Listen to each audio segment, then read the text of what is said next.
Hello. आज हम देखते हैं कि अकाउंट्स होम में टू बी कैसे मैच करते हैं और कैसे पता लगाते हैं कि अब तक हमारे कुल कितने मिसमैच है। तो सबसे पहले सॉफ्टवेयर खोलते हैं, user ID, password, purchase book.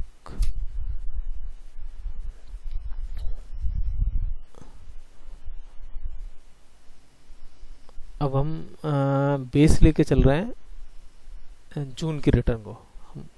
जून की रिटर्न को बेस मान के चल रहा है और फिर अपन देखते हैं कि अपन किस तरह से उसको देखते हैं। तो जून की रिटर्न के लिए पहले तो हम देख लेते हैं हमारा मई तक का मिसमैच कितना था। तो हम पीरियड डालते हैं 1 अप्रैल से 31 मई 2022, है ना।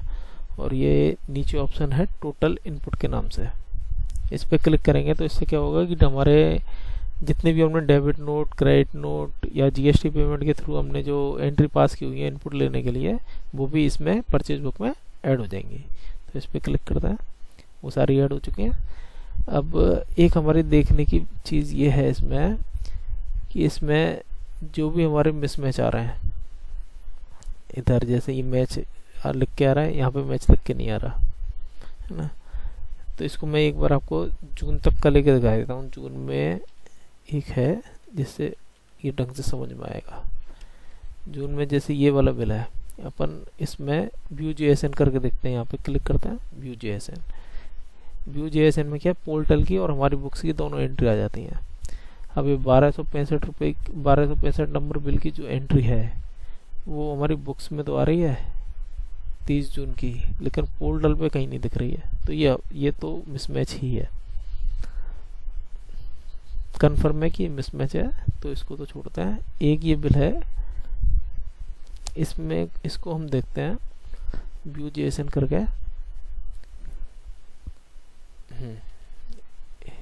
तो ये माइनस वाली जो एंट्री है वो पोर्टल वाली है, जो पीछे लिखा हुआ है पोर्टल, वो एंट्री माइनस में शो होती है। अब 1395 रुपये की एक ये है और ये, लेकिन ये मैच नहीं कर रही। किस वजह से? ये बिल नंबर की वजह से। हाँ, इन्होंने डाला हुआ 22/11/051 में, हमने डाला 122/11/051 में, हमने बिल नंबर गलत डाला हुआ है। तो इसको हम करेक्ट करेंगे, वापस आएंगे। बिल नंबर करेक्शन करने के लिए हमें बिल खोलने की ज़रूरत नहीं है, यहीं पे हम ऑल्ट के साथ बी दबाएंगे, B for book, alt B, ये बिल नंबर आ जाएगा। इसको हम एक को हटा देते हैं यहाँ से और एंटर कर देते हैं। तो ये मैच लिख के आ गया। इस तरह अगर हमारी कोई एंट्री है मिसमैच, तो हम इनको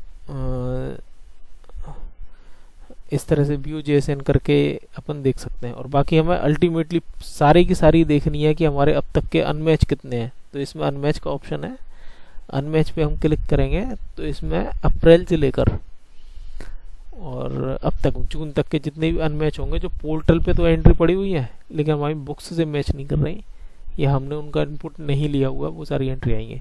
अब जैसे ये छोटी छोटी एंट्री है, हमने इनका इनपुट ले नहीं रखा तो वो मिसमैच में दिखा रहा है ना। और ये कुछ मार्च की एंट्री पड़ी हुई है ना, जो हमने इनपुट मार्च में ही ले लिया, इस वजह से यहाँ पे दिखा रहा है।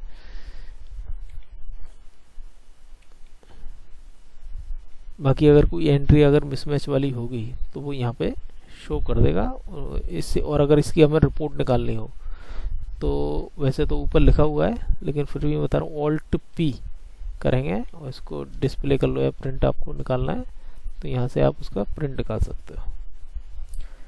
ठीक, अब हम वापस अपने चलते हैं रिटर्न वाली बात पर। तो हम चलते हैं, हम मई का देख लेते हैं, मई तक कितना मिसमैच था। हमने देखा मई तक का मिसमैच, और मिसमैच देखने के लिए अपन नीचे क्लिक करेंगे कंसोलिडेट पर। कंसोलिडेट पर क्लिक करेंगे तो एक पार्टी सेलेक्टेड पीरियड की एक बार आ जाएगी और इन सब का टोटल नीचे इधर आया हुआ है। जो डिफरेंस है बुक्स और पोर्टल का, तो SGST में है 2/8 मार्च और 55/12, SGST में 2/8 मार्च और 55/12 और IGST में है 9585.25। तो इस डिफरेंस को हम प्रिंट भी कर सकते हैं। नीचे ऑप्शन आ गया है, जैसे हम इसको कंसोलिडेट करते हैं नीचे ऑप्शन आ जाता है print R to B difference. तो हम इस पर क्लिक करेंगे तो ये सारे डिफरेंस आ जाएंगे। आपको प्रिंट निकालना है, प्रिंट निकाल सकते हैं आप। प्रिंट निकाल के रख सकते हैं कि आगे जब आएंगे तो मैच करने के लिए, अपनी सुविधा के लिए। तो ये सारी एंट्रीज हो गई। अब हमें क्या करना है, ये तो हमारे हो गए मई तक के डिफरेंसेस। अब ऐसे ही हम डिफरेंस देखेंगे जून तक के, दोनों को नोट करना जरूरी है। मई तक का हमने नोट कर लिया, अब हम जून तक का देखेंगे, जून तक का नोट करेंगे। जून तक का हमारा आ रहा है SGST 144,730.83, CGST 144,730.83 और IGST वो सेम है मई जैसा ही 9,585.25। तो इसका इफेक्ट कहीं आएगा नहीं, ये हमने नोट कर लिया। अब हम चलते हैं GSTR 3B पर। तो हम GSTR 1 खोलते हैं, पीरियड डालते हैं 1 जून 30 जून 2022। GSTR 3B डिटेल डिस्प्ले कर लेते हैं और अब टोटल इनपुट देखते हैं। ये हमारा टोटल इनपुट आ रहा है। IGST है 15,65,859.37, 15,09,940.85, 15,09,940.85। तो अब हमको करना क्या है, ये जो इनपुट आया है ये तो हमारी बुक्स एंट्रीज के हिसाब से आया है, जून में हमने जो एंट्रीज दिखा दी उसके हिसाब से। अब हमें क्या करना है कि मई तक का हमारा जो डिफरेंस था वो इसमें हम ऐड करेंगे, क्योंकि हो सकता है उसमें से कुछ हमारा कवर हो गया हो, हुआ भी होगा, तो उसको हम करेंगे ऐड। और जून तक का जो डिफरेंस था उसको कर देंगे माइनस। उससे क्या होगा कि जून तक का जो है ना, अल्टीमेटली डिफरेंस तो हमारा वही है जो मई तक का था, वो तो उसमें से कुछ कवर हो ही गया होगा। अल्टीमेटली जो हमारा डिफरेंस रह गया वो जून तक का 1,44,730 रुपये, उसको हम माइनस करेंगे। मई तक का ऐड करेंगे, जून तक का माइनस कर देंगे। तो अब मैं बताऊं, इसमें जो आ रहा है 15,09,940 रुपये 85 पैसे, इसमें हम मई तक का ऐड करेंगे 2,98,855.12 और माइनस करेंगे जून तक के को 1,44,730.83। तो हमारा जो जून का इनपुट बैठना चाहिए 16,64,065 रुपये 14 पैसे। IGST तो सेम रहेगा, क्योंकि उसमें मई में भी 9,585 था, जून में भी 9,585 था, तो उससे तो कोई इफेक्ट आएगा नहीं। जो 65,859 रुपये 37 पैसे इसमें दिखा रहा है वही की वो इनपुट रहेगा। अभी मैंने आपको बिल्कुल प्रैक्टिकल करके आपको मुझको समझा दिया है। फिर भी अगर इसमें कोई कन्फ्यूजन हो, डाउट हो, तो आप मैसेज कर सकते हैं या फिर फ़ोन कर सकते हैं। Okay, thank you.